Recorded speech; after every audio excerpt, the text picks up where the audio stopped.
अरे मास्टर जी, बड़ी ही भाग्यशाली है आपकी लड़की, जो हमारे लड़के और फैमिली दोनों को ही पसंद आ गई।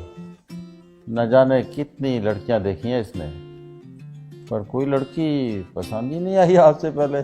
बड़ी ही समझदार और संस्कारों वाली है हमारी बेटी। हमारा बेटा भी किसी मामले में कम नहीं है, लाखों में एक है हमारा लाल। जी ये तो और भी अच्छी बात है। अजय, मैं तो कहता हूँ ज्यादा सोचने की जरूरत ही नहीं। अरे एक अच्छा सा मुहूर्त निकालिए और निपटा देते हैं शुभ काम को। जी जैसे आप अच्छा समझे, पर शर्मा जी मेरे हिसाब से बच्चों की राय जान ली जाए तो ठीक रहेगा। अजय, कैसी बातें कर रहे हो मास्टर जी। आप बच्चों की राशि मिलवाइए और हो जाने दीजिए। नहीं अंकल जी, आप लोगों को एक बार हमारी बात सुन लेनी चाहिए। आपकी बात? कैसी बात? हमारी कुछ मांगे हैं। मांगे? मांगे कैसी? माफ कीजिएगा, शायद आप लोगों को मेरी बात बुरी लगे, पर इस रिश्ते को आगे बढ़ाने के लिए आप लोगों को हमें कुछ प्रूफ देने होंगे। प्रूफ? कैसे प्रूफ? हमें आपके बेटे के मेडिकल रिपोर्ट्स चाहिए और आपके बेटे के एजुकेशन और इनकम के प्रूफ चाहिए।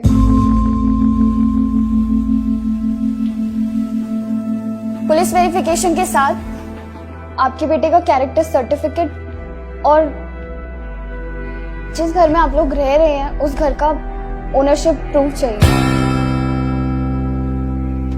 ये सभी प्रूफ देने के बाद फिर चाहे राशि मिले ना मिले, हम इस रिश्ते के लिए तैयार हैं। मास्टर जी, ये सब क्या है?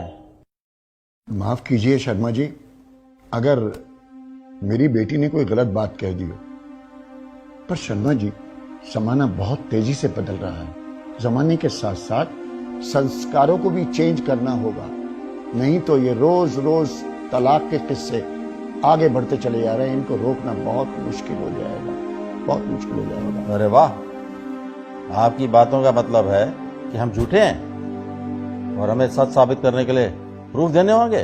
अरे वाह। सुनो जी, मास्टर जी को भी बात करने का मौका दो। कहिए मास्टर जी, क्या है आपके मन में? शर्मा जी, हम ये नहीं कह रहे कि आप झूठे हैं, पर अगर आप गलत नहीं हैं तो मुझे नहीं लगता कि प्रूफ देने में आपको कोई परेशानी होनी चाहिए। शर्मा जी, मेरी पत्नी के देहांत के बाद मेरी दोनों बेटियां कभी भी मुझसे एक पल के लिए दूर नहीं हुई।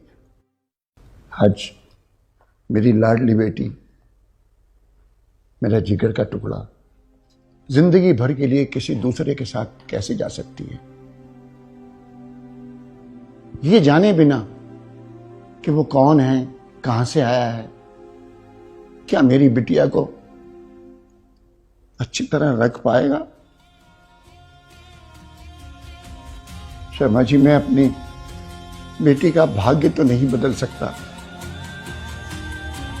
लेकिन उसके अच्छे भाग्य के लिए प्रयास तो कर ही सकता हूं, प्रयास तो कर ही सकता हूं।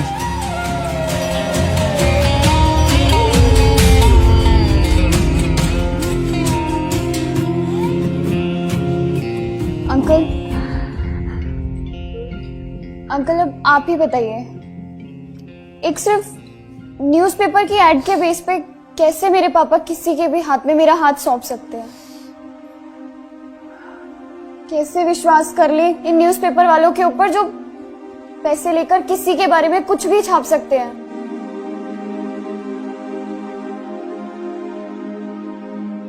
अंकल, मैं एक लड़की हूं और शायद आप लोगों को मेरा बोलना अजीब लग रहा होगा,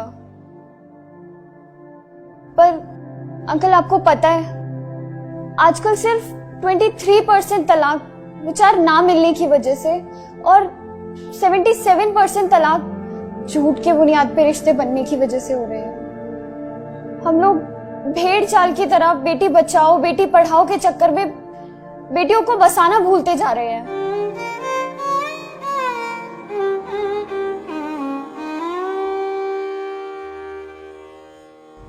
शादी से पहले हम लोग पुलिस स्टेशन, हॉस्पिटल या फिर किसी ऑफिस में जाकर इंक्वायरी करवाने की बजाय पंडितों से राशि मिलवाना जरूरी समझते हैं। सोशल मीडिया पर अपने दिखावे के चक्कर में हम लोग लाखों रुपए सिर्फ और सिर्फ प्री वेडिंग शूट पर ही खर्च कर देने में लगा देते हैं।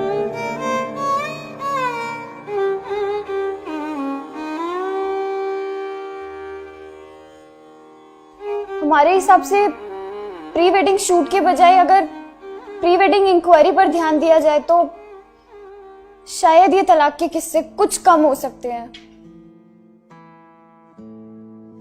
और अंकल, हम ये नहीं कह रहे हैं कि लड़के या लड़के वाले ही गलत होते हैं। ताली दोनों हाथों से बजती है। इसलिए आपके प्रूफ लेने से पहले हम आपको वो सारे प्रूफ देना चाहते हैं जो हम लोगों ने आपसे मांगे हैं।